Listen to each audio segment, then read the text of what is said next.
What's up, Documenteerians? Bob Sham here to give you another pre-episode intro. I think these will just come in a limited capacity until we get through the co-host by co-host themes and what they represent. This episode, of course, being with my friend Drew, who hosts the show WXNA's Walk It Off on local Nashville freeform radio. Go check that out on, I believe it's wxna.org or wxnaradio.org. Also, to serve as some pre-apologies, I thought the Atlanta Thrashers won a cup, and I was incorrect. I think I was getting them confused with the Carolina Hurricanes, who are in Raleigh, who I thought were in Charlotte. And they were champs in 2005, a few years after they came down from Hartford. And at the time of this recording, it was up in the air whether Nashville was going to get a Major League Soccer team. As it turns out, yes, we are. We do talk a bit about sports. Drew is a sports fan. Our goal, he and I, for our episodes are to discuss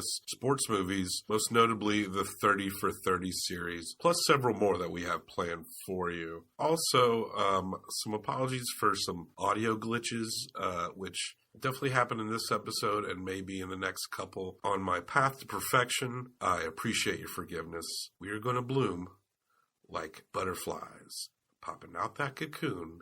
What is it on the wings of those fresh butterflies? Yes, it's Werner Herzog's face, all right? All right, stay sweet. Now, here is a motion picture film.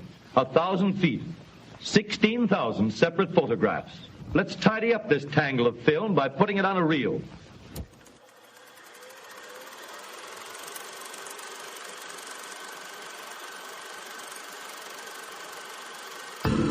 Peter called me, and he had said, you know, Bruce, if you're really serious about Gretzky, let's talk.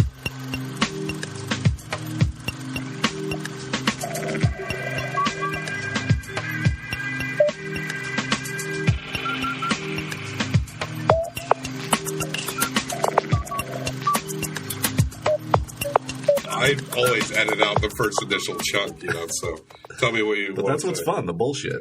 Yeah. When you're just kind of introducing each other and being like, oh, hey, this is somebody I know, and let's get to know each other again. Hey, what you been up to, buddy? What's up, dogs? That's our catchphrase for the show. That's dogs with an X, not a CS. That should help us not get sued as much. Welcome to Documenteers. Yay! Woo!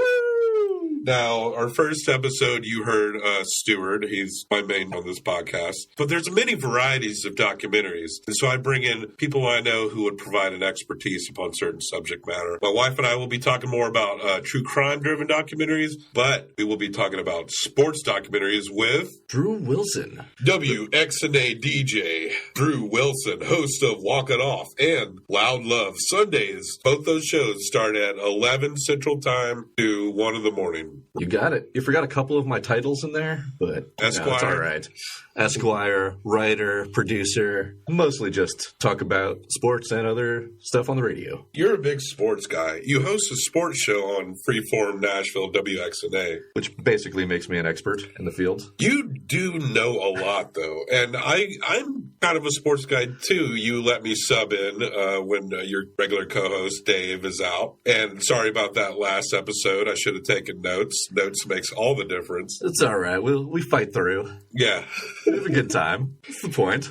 But you do know a lot about sports, and especially I feel like I'm a maybe slightly above average fan, and that's just kind of recently. I love our local Nashville Predators. I love the Titans, as much as that breaks my heart often. Not a good day for that. Nashville's going to get an MLS team too, apparently, right? Hopefully soon. They already have the soccer team. They're just waiting for the Approval, getting them into the MLS, bumping them up. I bet it'll happen. It looks like it. They got the stadium now. Approval for that was the big thing. And a little taxpayer scam, get a stadium built over there. Gosh, we're going to be discussing the 30 for 30 films, those documentaries. I'm a big fan of that series. Bill Simmons, founder of Grantland. Grantland is like like if NPR met your local sports talk radio. He had the idea. He said it to, like, I guess ESPN producers, and they ran with it and gathered up all these like sports films and ran for documentaries. A lot of them about an hour, hour and a half, some are longer, but they were fantastic, and it represented the 30th anniversary of ESPN. I actually forgot about that at the beginning because 30 for 30s have become such a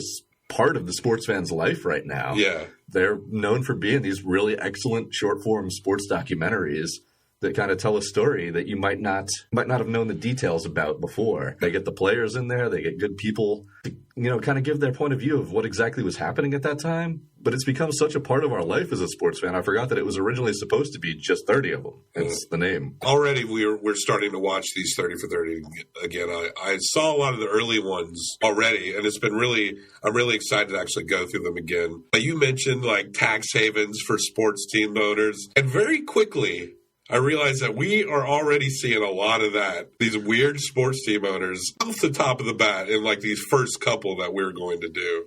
You can see that right off the bat that it's a business. You don't like to think about that as a sports fan, but you see that business end, and somebody's got to get the shaft for somebody to make money. These billionaires, they want a new stadium, and they don't want to pay for it. But a lot of these fans, especially in these long-time markets, are going to be like, hey, I want the Eagles need a new stadium. It happens. We just saw NFL franchises move, 3 of them, because they couldn't get enough money out of the taxpayers of their local communities to build new stadiums for them. And they used the threat of another city coming through with bushels of money, hopefully in cartoony sacks with dollar signs on them. And, of course, you're talking about all the California teams shuffling about, right? The Rams. Rams live in St. Louis. Raiders live in Oakland. The Chargers going to L.A. and barely having a fan base in their new area. They have no fan base. They're playing in a soccer stadium right now. That's what you get for not giving us a new stadium, San Diego. And I think L.A. is really getting up with the Rams. They're doing pretty good this year. They're looking like a team that can. What is this? Walk it off? Are we on your sports show right now? Stop talking about current events in sports world. No, we are talking about sports documentaries. We are going through all of the 30 for 30 in release order. Our first one is we watched King's Ransom, directed by Peter Berg. This is the story of the big trade that Wayne Gretzky from the Edmonton Oilers to the Los Angeles Kings, and how that affected both towns and how that affected Wayne Gretzky. And an entire country. It's probably, this is probably still one of the biggest trades of all time because it involved the greatest hockey player that ever played the game. Maybe some Yinzers in Pittsburgh will argue that with you. Maybe some Detroit people, but not too many. Wayne Gretzky, the best hockey player ever. Pretty much a fact at this point. No, I'm a big hockey fan. You grew up in Long Beach, Long Island, so you're an Islanders fan from way back since you were a young man. Oh, yeah. When I was watching this, I was like, I love hockey now, so I was thinking like, it would have been great to be a hockey fan in the 80s. Thinking back as a boy growing up in rural Tennessee, that was not an option. Part of this documentary is how it legitimized not just the northern teams in the USA having hockey teams. Los Angeles was pretty much a big testing ground. I mean, if it wasn't for that organization, it's hard to say how much that would have expanded throughout the United States. And there was a lot of hate for that early on. People laughed when Nashville got a team. People laughed when the Atlanta Thrashers became a team. That one didn't work out. No. But Nashville's one of the jewels of the NHL right now. And that's so awkward that it didn't work out for Atlanta because they won a cup. And they won a cup in like their first or second year. Did the Thrashers win a cup? I think they did. Not remembering that one. You talking about the Ilya Kovalchuk, Denny Heatley Thrashers? I don't know if they won it with Heatley. We did research. We just didn't do this research. You didn't tell me you were going to bring this up. Sorry, it just goes all over the map. But yeah, I'm such a giant Nashville Predators fan, I couldn't imagine them not being here. And of course, they're already talking about how the stadium needs to be updated and stuff. And it's like, That's a nice stadium. Come on. Yeah, it's a fine stadium. Growing up as an Islanders fan, I was going to games at the Nassau Coliseum. I thought that's what hockey stadiums looked like. When I moved to Nashville about going on 11 years now, first Preds game I went to, this place is gorgeous. This is like a real arena. Well, fortunately for you, there is an Islanders 30 for 30 a little down the road. Oh, spoilers. Uh-oh. What are we going to say about that one? I wonder how Drew's going to feel about that one. I like the Islanders. Actually, remembering what that one is about, I think you're going to have some pretty intense emotions regarding it. Might cry. Yeah, you just might. Is it about how shitty a stadium the Coliseum was? No, I'm serious. There's one level, one concourse. It's round. It goes around the whole building, and that's it. I've heard legends of this stadium, and our Long Island listeners will know exactly what you're talking about. But that's part of the charm, too, because when you got a small stadium like that that's just round and enclosed, it gets so loud. Everybody's close to the ice. Now we know Smashville Predators have pretty much the best home ice advantage in sports. Yes. People were crazy about that in the playoffs. We heard basically every visiting team, every announcer, sideline guy, just going over there. I can't believe how loud Nashville is. Charles Barkley showing up. Hey, I love the Predators. Titans offensive line sitting there shirtless with catfish pounding beers. Boy, we had a lot of fun last summer, didn't we? Oh, yeah. Except for that last game. But we're talking about the 80s. The 80s, King's Ransom. When I saw this the first time, I was a little surprised. I didn't feel like I cared for it too much. I got this pet peeve, and now our rating system isn't Herzog, so obviously this might seem like a contradiction. I often do not like it when documentary filmmakers inject themselves into the movie. Now, yes, we have this revolutionary Werner Herzog rating system, 1 through 5 Herzogs. And you're thinking, that's what Werner Herzog does. All of his movies are about him interpreting everything that he's looking at. But Werner is such a prolific personality that he gets away with it. I don't know if Peter Berg gets away with it as much as maybe he wants to. That he has apparently been friends with Wayne Gretzky since the early 90s. They got together and they did a celebrity softball game where they met. Peter Berg was talking about how he threw a guy out and everyone booed him. And the guy he threw out turned out to be Gordie Howe. And then I guess... Lucky he didn't fight him. Yeah, get a Gordie Howe hat trick at that celebrity softball game. That's what I'd like to see. I want to see the 30 for 30 on that one. Gordie Howe just beating the hell out of Peter Berg at a celebrity softball game. I know. Peter Berg, if you're listening, we don't really have anything against you, but we do think it would be funny to watch Gordie Howe kick the shit out of you. Yeah, that sums it up right there. But I guess Wayne Gretzky thought that was funny and befriended Peter Berg. Golfing buddies, I guess, ever since. I was kind of confused that the 30 for 30 on King's Ransom was half shot on a golf course. And there was so much, there's a foreboding intro, so much slow motion at the beginning of this. A bunch of circular stadium shots in slow motion. When I was recollecting this from the first time I watched it, it's like half slow motion. And it was really about like the first 15 minutes. Maybe Peter Berg was just trying to fill out an hour here. I don't know. It did feel like there was a lot of filler in there. I will say, spoiler for the rating later, this is not one of my favorite 30 for 30s. I get that vibe, especially early on in it. It's kind of Lifetime original movie in there. There's a lot of soft music, soft focus shots. In the very beginning, there was a very dramatic shot of a pool of what I assume is melted ice. Oh, no, those were the tears of Canadians. The tears of Canadians. They keep them. They kept them. That's how they introduced him in L.A., just on this and floor of Canadian like, tears. And Gretzky's like Escalade or whatever the hell he was in. His slow motion shot coming in. Is it a Dutch angle when you're like down at the corner and you're shooting up? You know what I'm saying? Hey, like you're the film expert here. Oh, am I? I'm just here for sports. It was corny. It's going to be a word I use a lot discussing documentaries. That shit was corny. I really liked the very, very beginning of this, too, because, again, this is the very first 30 for 30 they ever made. Yeah. That intro was so quaint, almost. It felt like it was made decades ago, and not just a few years. Oh, Peter Berg also directed Battleship. Classic American film. So for the rest of this podcast, I'm going to reference him as Battleship director Peter Berg. And Wayne Gretzky's friend. And Wayne Gretzky's friend, Battleship director Peter Berg. Cut to Edmonton. I love L.A. Don't you love that song? So much. Second to New York State of Mind. But there's some buzz in Edmonton around, what year is this, 84, right? They had just won. It was 88. That's when the trade day happened. They started winning cups in 84. And the Edmonton Oilers, they won 4 Stanley Cups in 5 years. Is that right? Yeah, that was it. 4 and 5 years leading up to this deal. Now, as much as I didn't know shit about hockey when I was a kid, everyone knew who Wayne Gretzky was and Mario Lemieux. Those were the names that everyone knew. So it wasn't, I don't remember this particularly, but everyone, even a dumb country kid, knew who Wayne Gretzky was. The great one. I just want to compliment Gretzky. He has great fake teeth. I hope to have fake teeth that great someday.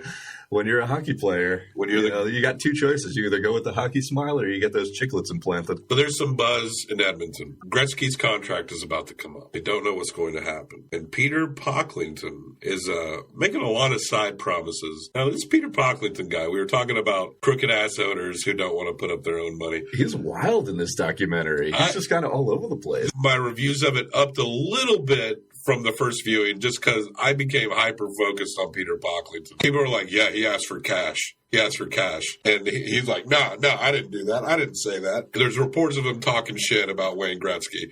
He's like, no, I'm a consummate professional. Let me just go through these bullet points of Peter Pocklington that, thank you, Wikipedia. So I'm going to go through all the Peter Pocklington rundown. The son of an insurance executive, Peter was inspired by motivational speaker Earl Nightingale's book, The Strangest Secret, which I didn't do a lot of research on that book. I can only assume it's the Canadian How to Make Friends and Influence People. I thought it was the Canadian The Secret. His early business ventures involved shipping old cars on his grandparents' farm and shipping them to Ontario for more than 20 times what he paid because it was a lot drier out west in Canada. And so those cars were in better shape than all the oversalted cars that had been around in the east. So he figured out real quick that he could turn a big profit of that. He owned a car dealership at 25. At 29, he bought Shirley Ford in Edmonton, the most successful dealership in Canada. Peter bought part ownership of the then upstart WHA team, the Edmonton Oilers. He owned it all within a year. This earned him the nickname Peter Puck. I was misreading that at first. I thought it was like Peter Buck. I was like, why are they calling him Peter Buck? Like the guitarist for REM? This marks the second episode where REM gets brought up, by the way. Are you going to try to make that a running theme? I think I'm going to find a way to squeeze REM into every podcast. Can we also talk about how terrible a nickname Peter Puck is? Peter Puck, because he owned Pocklington. Because he bought the Oilers. Pocklington. And there's a lot you could have done there. And the Oilers went on to the NHL, and they did become very successful. A gunman entered Peter's home, intended to kidnap his wife. She escaped, but Peter was held hostage for 11 hours until police snuck into the house and shot both Peter and the gunman. Both survived. The gunman served 5 years and then was deported to his native country of Yugoslavia. What? Why was that not in the documentary? Well, I guess... We're focused here on sports. I wonder if Peter Pocklington has his own doc out there. We'll have to get to that at some point. This is like a rundown of an interesting, shady businessman. Yes. That's exactly what you're going on right now. Oh, I trust a used car salesman and someone who was attempting to be kidnapped by a Yugoslavian. Canadians, they're a lot more aware of Peter Pocklington. I kind of had to do some research because when I was watching the movie, people were making claims of what he said, and he's contradicting those claims. I'm like, gosh, I don't know what's going on here. I kind of gave Peter the benefit of the doubt. Just 5 minutes of research on the guy, and I'm like, nah, he's crooked as shit. He entered politics on a platform of free trade and privatizing government institutions, and he narrowly lost the first ballot before dropping out. What ballot was this? Was he going to be the Canadian Prime Minister? I think he was looking to be, what the hell was he going to be?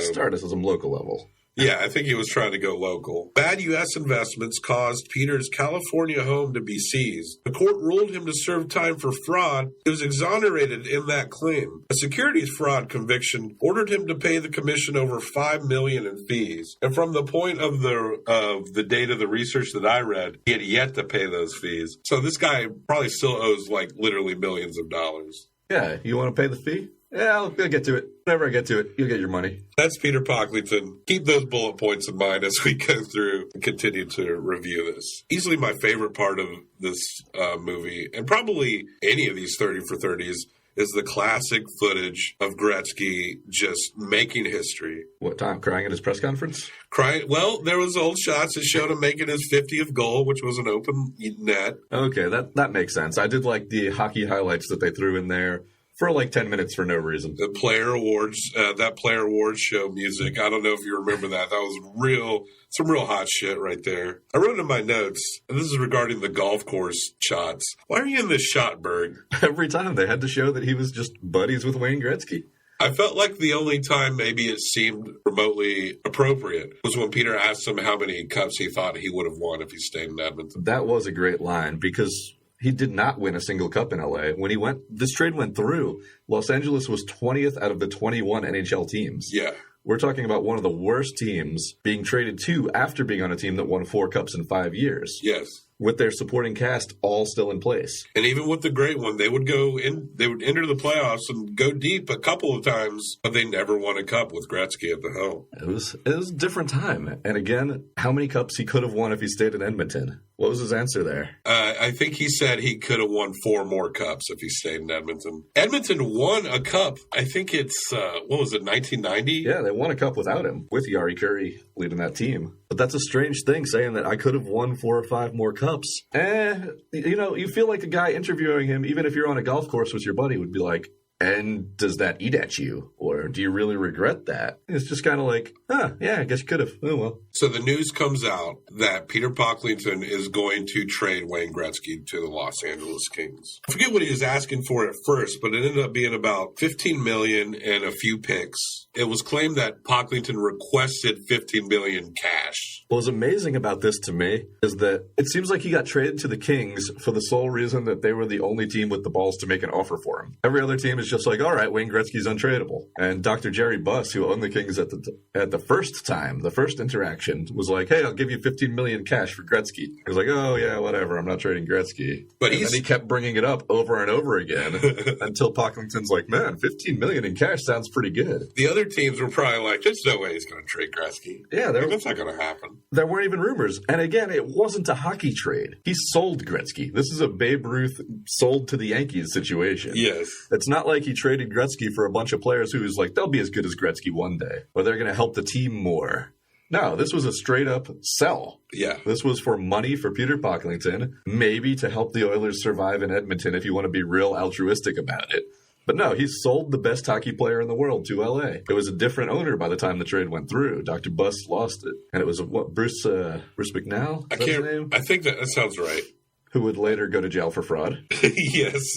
As we saw in the nice, cops-esque ending of this documentary. A lot of fraud in these dudes' line of works here. But I love the interviews with Bruce McNall. He was one of my favorite parts of this documentary, actually. Every time they cut to him with his no eyes, just sitting in there saying, he said I could get Gretzky. And I was like, I could get Gretzky? Let's do it. I can't believe it actually happened. And it all happened from the conversations that the previous owner had, and Pocklington just letting it marinate and saying, man, I sure would love $15 million in cash. I think I'd probably trade Wayne Gretzky, too, for $15 million in cash. I love the shots when the rumors are going out. They're talking to the people of Edmonton, and one after the other, they're like, no, he's the greatest. You don't trade away the greatest hockey player. And there's one guy at a bar that's like, yeah, I'd take the money.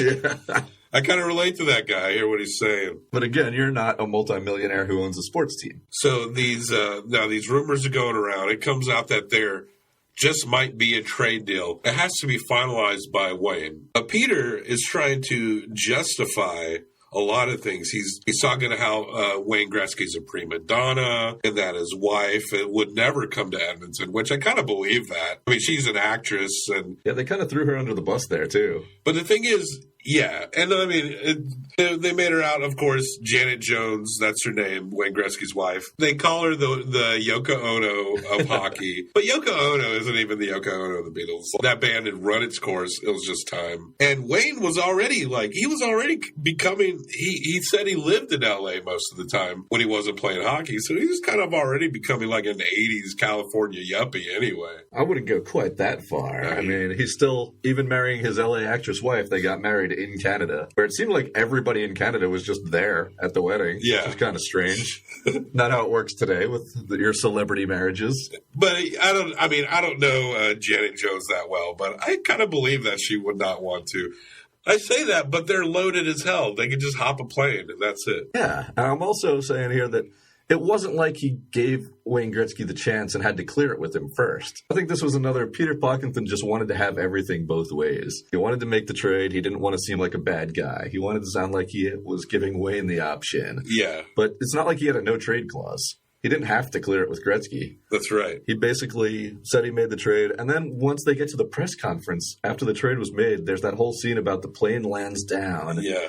And then they take Wayne aside and say, hey, if you don't want to do this, this is your last chance to get out of it. Right. There's no chance there. No. Come on. What are you doing? Well, Wayne said that after he heard rumblings of Peter complaining about him and him talking to his dad, that helped the impetus. If Peter Pocklington wants $15 million, and that's just what it's going to be. Yeah, it was in the works for years. He was letting this marinate. It wasn't because of Wayne's contract situation or his play on the ice. Oh, I love how Janet Jones said that Wayne planned the entire wedding. Where does he do that?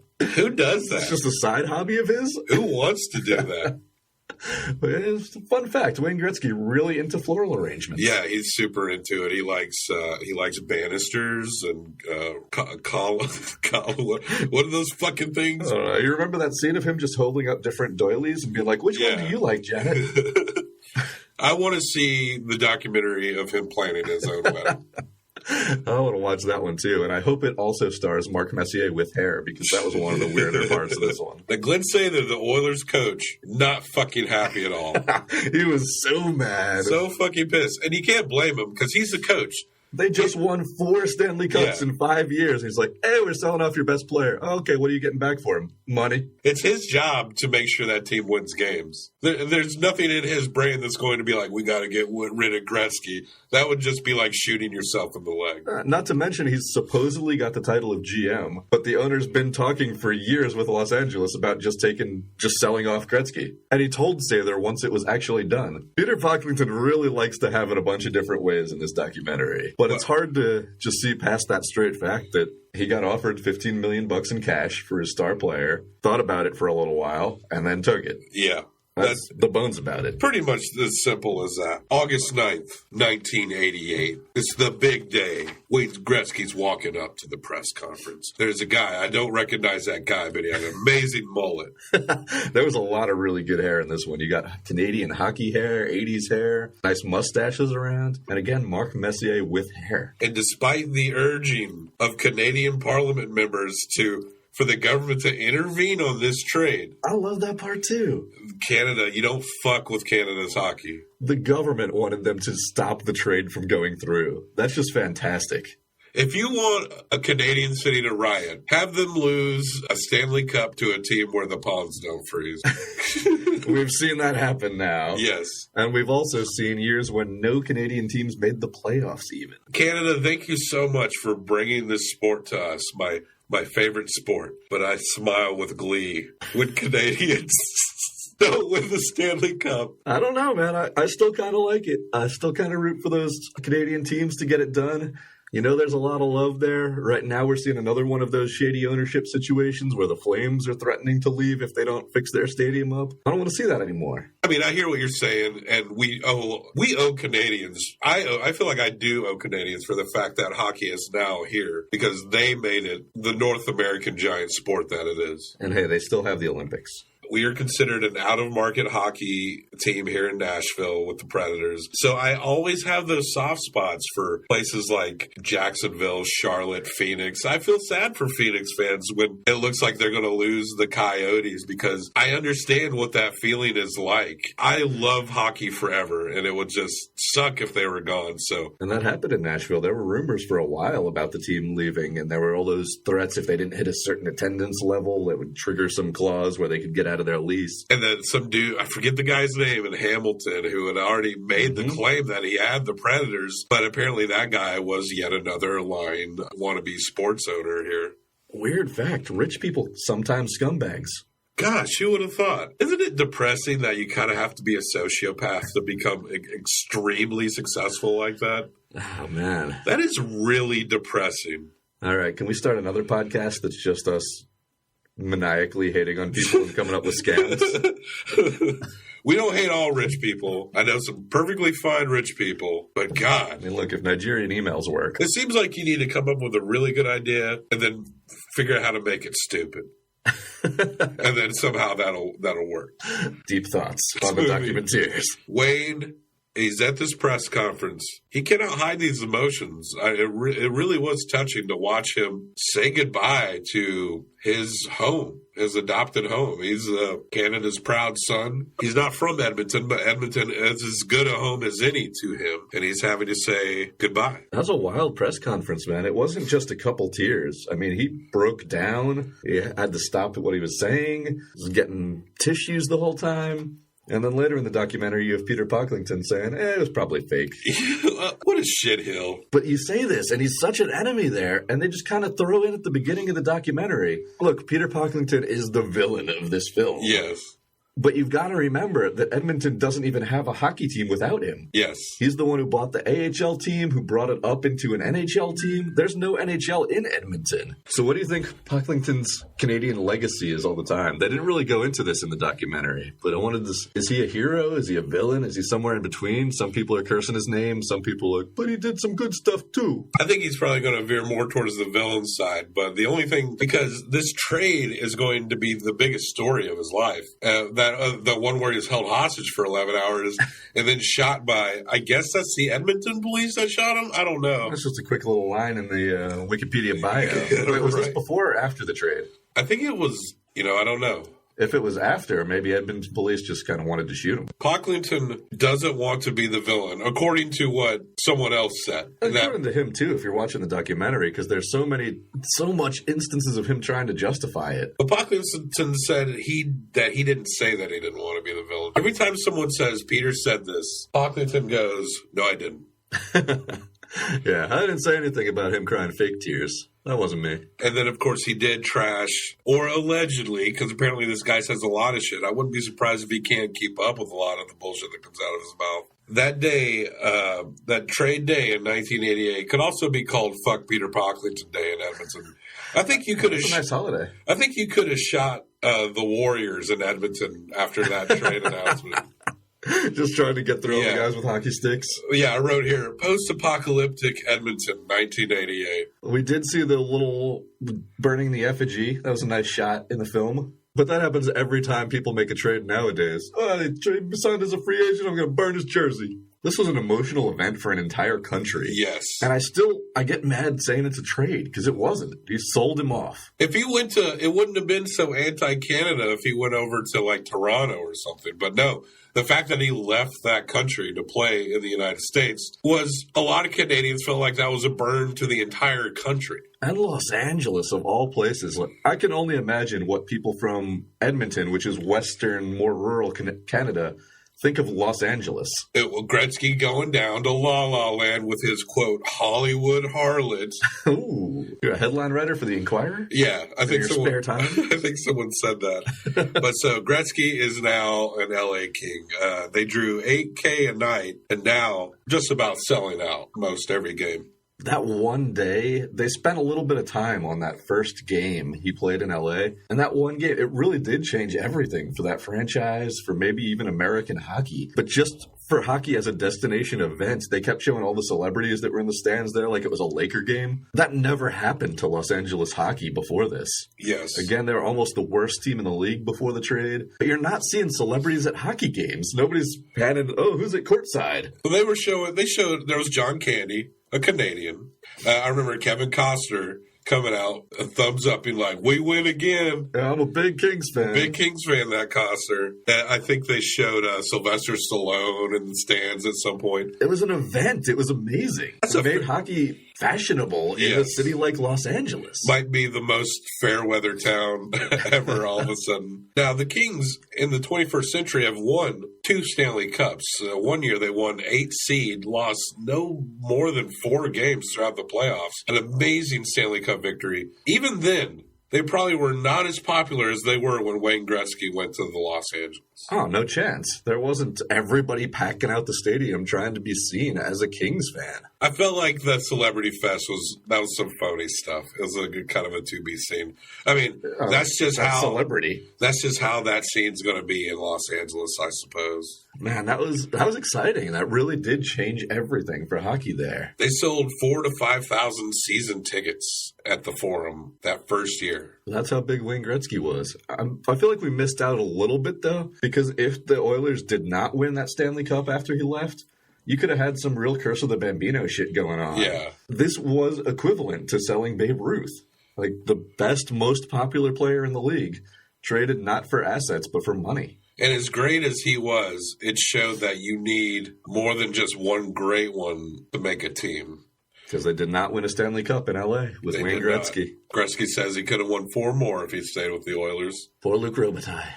Yes, like you said, the Oilers did win a cup in 1990. Gretzky won the Hart Trophy first year with the Kings. But Pocklington has no regrets for that trade. He describes it as the greatest trade ever done.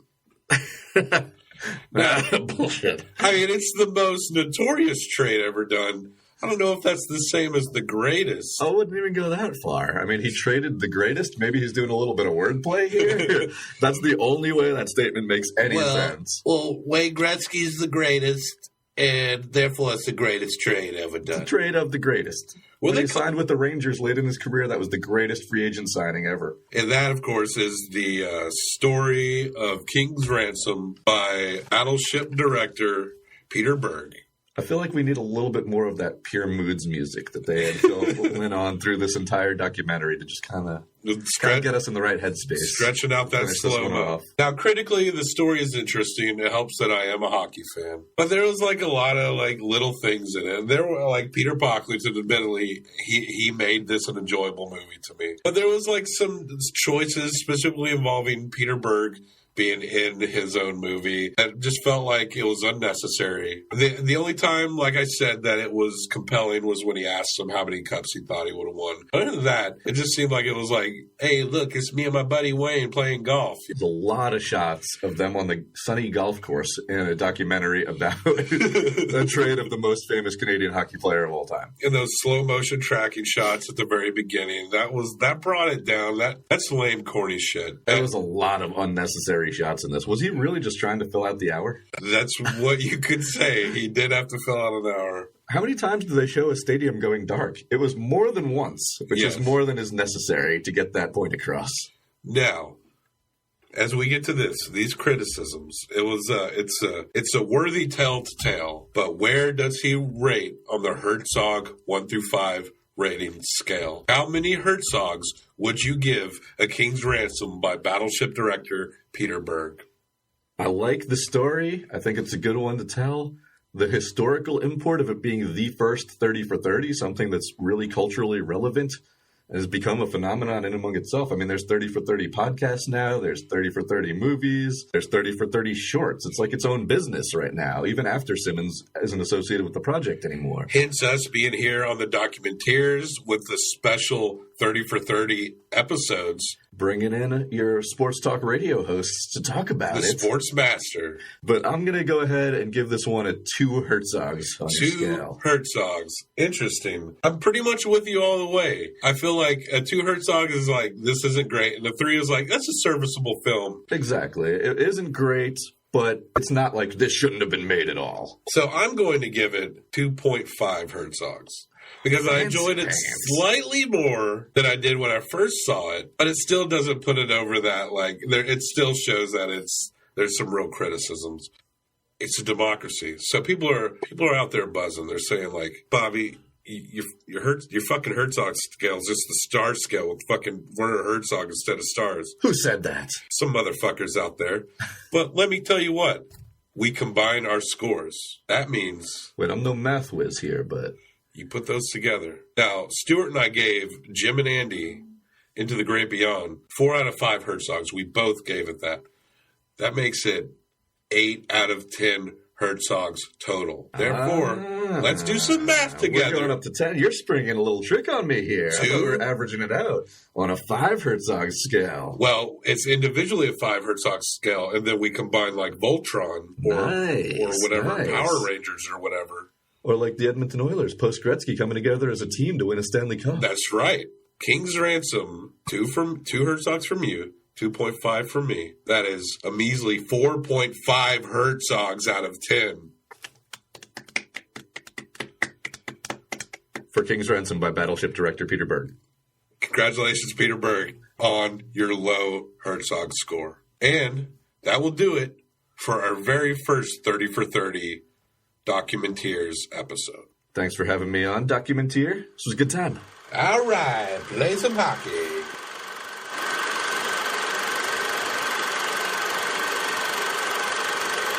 I'm just reviewing another documentary. I'll be out in a moment.